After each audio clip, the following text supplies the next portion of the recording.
Welcome to the MorrowMarriage podcast, guys. Today, this is going to be fun. You've never seen us in action. So when you dated your husband in the beginning, did you ever answer the door with your hair all crazy?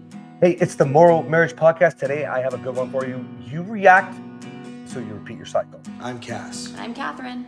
Today we want to talk about the nice guys, covert contracts, and why it's killing your marriage. How to help someone who's sitting in their pain. And we can talk about people in general. And today I want to talk about money and how it's not the problem. Because guys, you can't solve problems if people are presenting fake shit.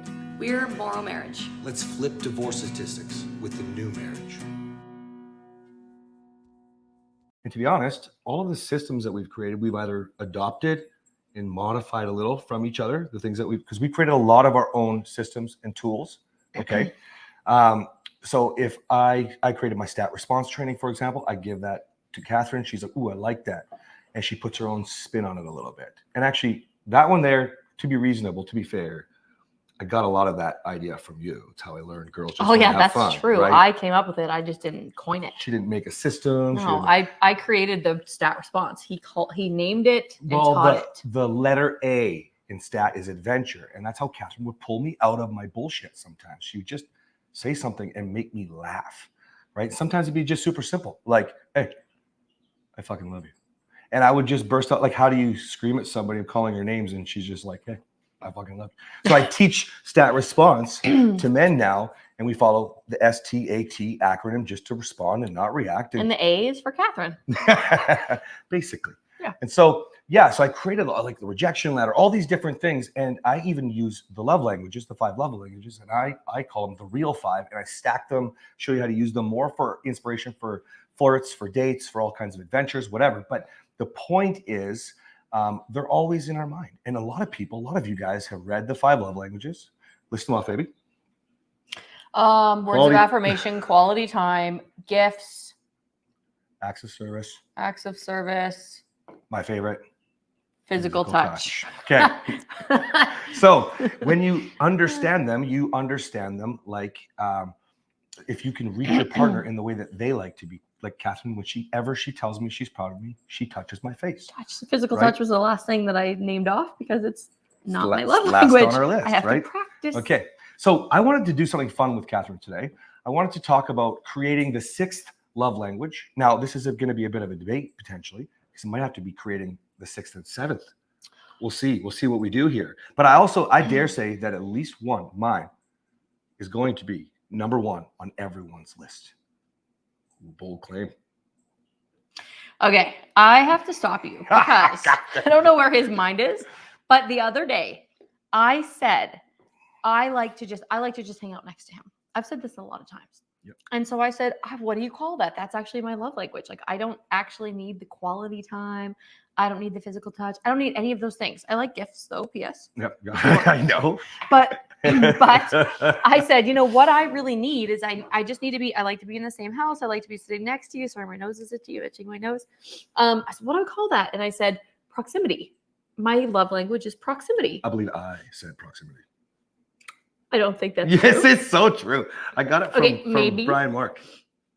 Okay, possibly. Not as a love language thing, but as a business thing. But okay, yeah. So maybe he said proximity, but you I were said like, yes, you got excited. Okay, good. Okay, yeah. Okay, that sounds reasonable to me. Sounds real. Okay, so I said this is what I like. Like, what do we call that? Because it's different than the 5 love languages. And I'm a words of affirmation person. I like words of affirmation, but really, what I just like is being near you.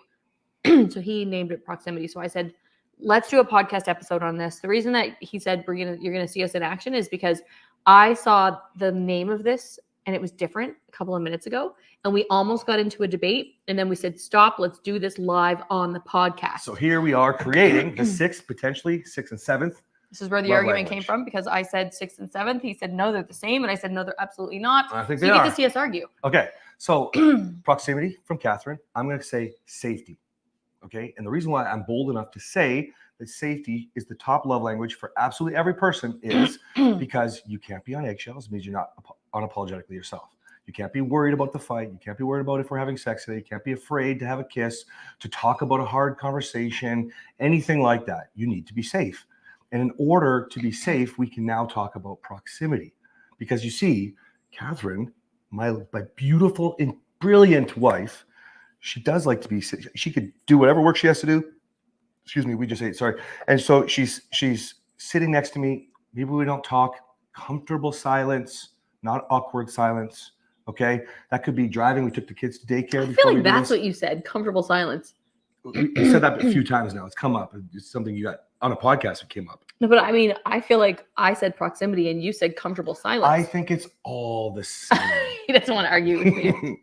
I think it's all the same. One of us is right. I think it's only one love language, and it's the same for everybody, and it's the top of everyone's list. It's safety in proximity. Okay, and it's not just because all the other love languages have 2 or 3 words in them.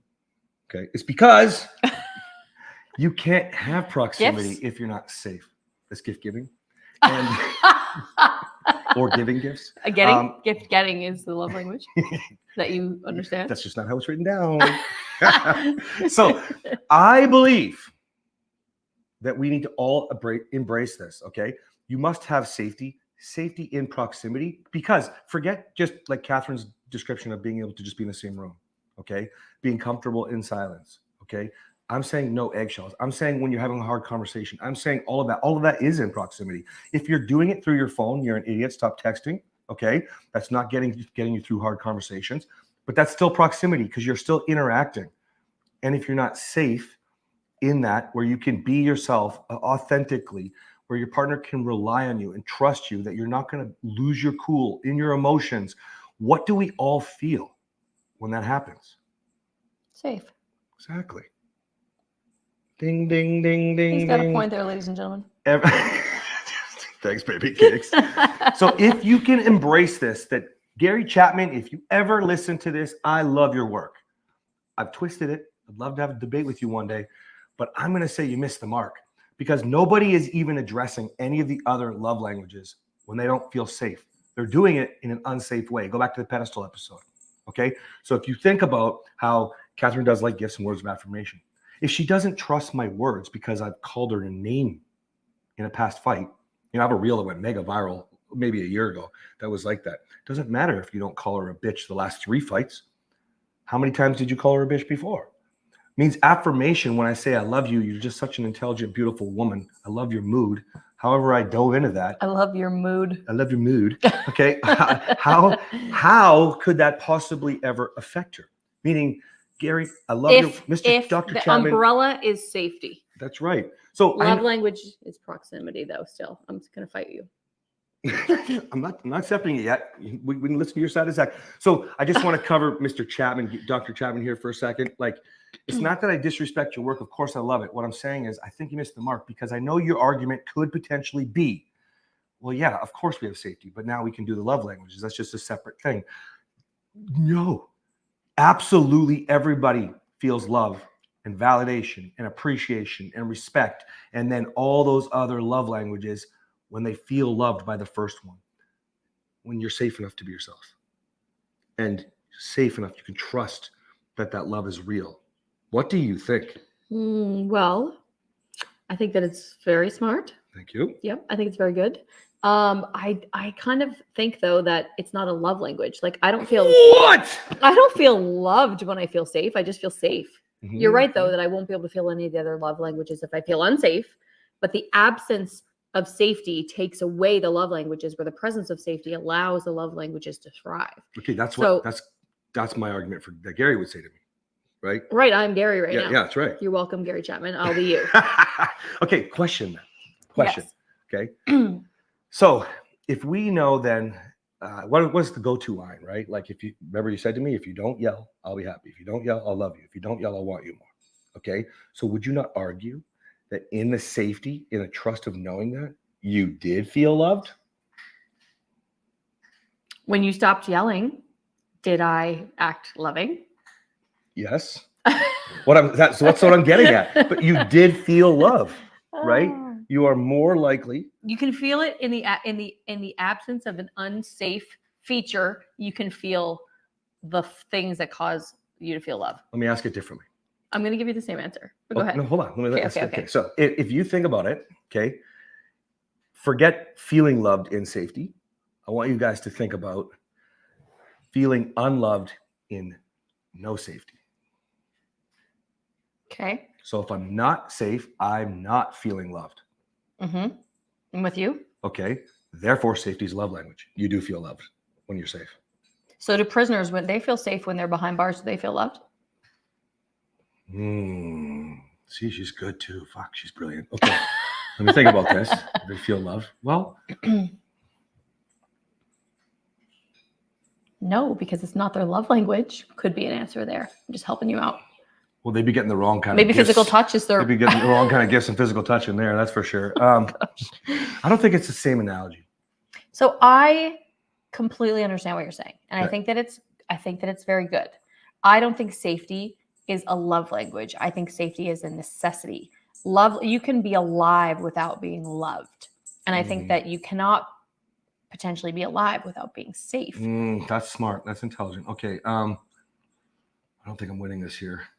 No, I don't think you are, but it's very good. It's very good. A lot of people picked up what you were putting down, and they're going to go with it. And then there's the other Gary Chapmans of the world, like myself, and we're just not picking it up. Wait. But it's good. I see it as it's something that needs to be present. Without safety, the love languages are moot. They are not. They don't exist. They're That's not, right. because when you're not feeling safe, you don't have the capability to love or be loved with the person that's making you feel unsafe. Right. You can act in love, but I don't think that you can feel the feeling of love. You can do lovely, loving things, but I don't think that feeling can really exist. Okay. I'm gonna say I'm gonna table safety for now. I'd love to hear feedback, guys. Cass at MorrowMarriage.com or DM me on Instagram, Cass Foster Morrow. But Let's go to mine. But you still need the safety, regardless if you think it's a love need language. the safety, yes. Okay. Now I go just to don't think it's a proximity, love please. language. So yeah, so the reason this came up was because we don't do a lot of quality time. So he'll talk about dates. We do at-home dates. We do out dates. But sometimes I'm tired. We have 3 kids under 5. And recently we've had 5 kids under 5 multiple nights this week at our house overnight. And so I don't necessarily need that. That is, maybe we should talk about that. That's a love language right there. But we'll pause that for a second. Because it's not, I'm just being facetious. But I said, I don't necessarily need the quality time. I don't need him to take me out and buy me a dinner, gifts, quality time. I don't need him to tell me how wonderful I am. I like to just be in the same vicinity. But all that happens anyway. Right. We have all of those other things. But what I need the most is I don't need the quality time. I just need the time. I don't need him to do anything for me. I just need to be in the same room. And I've said this for such a long time. I don't care if we're talking. I don't care if he likes the TV show that I make him watch. I just want him to sit next to me. You know what I mean? Yeah. Okay. So for me, this is where this came from, proximity. Because yes, I like quality time, but I don't want to go do anything. He still takes me out. I like gifts, but I don't need anything right now. I like words of affirmation, but I have a full cup. What do I need? What makes me feel loved? I'll go sit. He's a smoker, which is disgusting. He's going to quit. Send him a message, Cass Foster Morrow on Instagram.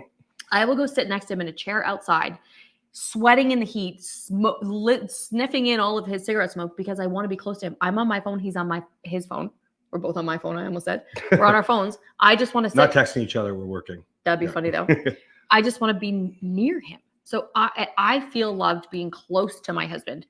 Proximity. So let's have the argument. Are you going to be able to argue that? I can't argue that because that's something that you need. The only thing is that's where I tied it with safety in proximity, right? And so I don't want proximity if it's not safe.